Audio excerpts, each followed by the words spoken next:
Thank you so much, Aparna ji, for joining us on the Quint. I'm a great fan of the Quint.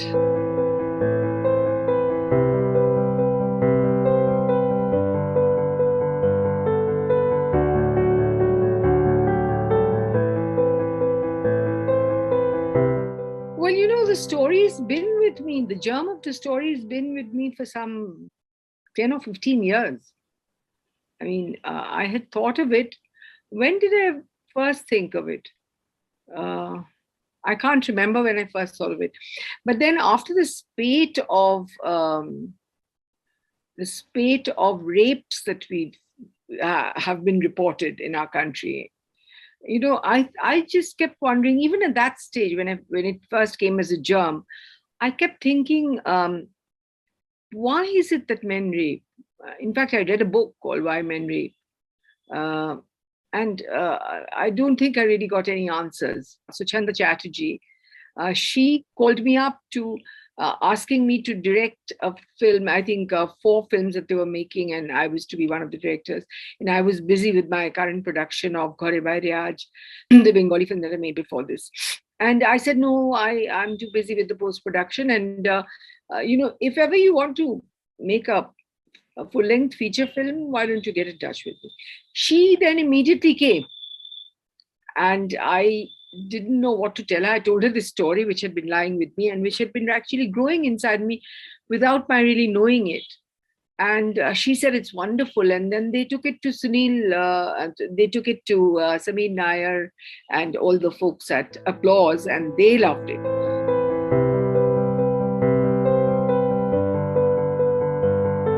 Aparna ji, I want to know what is your process of writing? You said that the story had been with you for several years.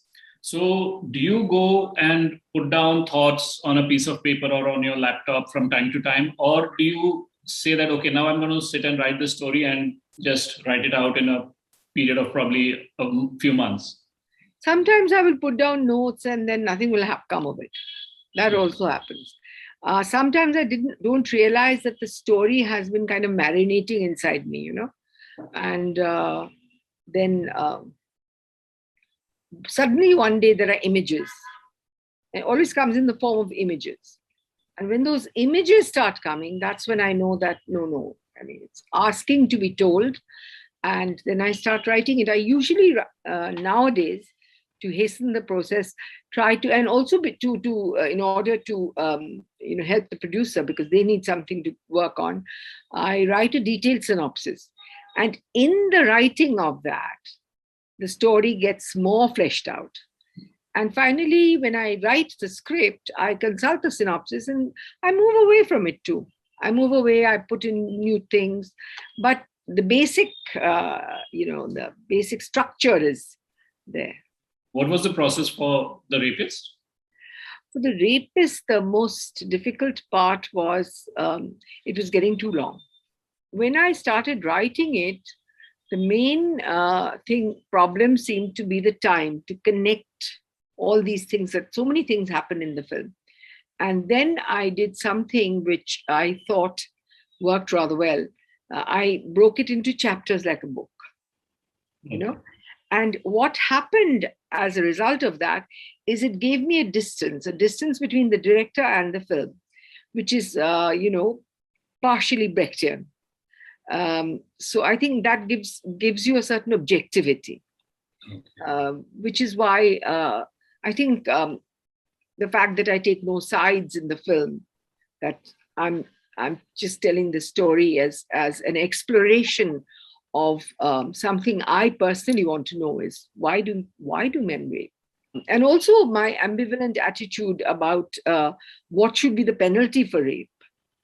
Those are things that I kind of prompted. Okay, now I read the synopsis of the film, but I'm sure our viewers would, like it better if they hear it from you. Could you give us a gist of The Rapist? Oh, I'm not giving you the story. No, not the story. Just there's a husband, there's a wife, there's a sexual assault which happens. Yeah. There are 3 people. Let's put it like this. Yeah. There are 3 people in the film, 3 protagonists. Correct. Something happens, a horrific incident happens, which changes their lives drastically. Right. Right. That's the story. Now, from what I read, and you also said that the rapist also focuses on class differences, the perceptions and stereotypes that we have. Could you tell us more about how you explored that aspect? Little bit, what was exciting for me was to bring the two Indias face to face. It was not the rural poor, but the urban poor that lives in slums and so on, and also the people, the liberal, intellectual, enlightened middle class with their own system of values and the different system of values that exist in the slum and so on. And those were the things that I found very exciting um, to examine. And also another exciting thing was to layer each character, to make the character human. Even the side characters, I layered them quite a bit. And actually the three main protagonists and all their belief systems, or all the things that they thought they believed in or wanted to believe in or intellectually believed in, but not really. All of those things, to strip away those layers until you get the naked person underneath. That was exciting. Though cases of rape and violence against women happen every day, there are just a few that make it to the headlines. Yeah. The Park Street incident was one such, which was closer home in Kolkata. Do you remember how you reacted to that news and all the shaming around the survivor that went? Yeah, it was terrible. And I was very, very upset. And I remember I was editing a magazine then, and I wrote an editorial about why I think she was the main intelligence officer, and she was removed.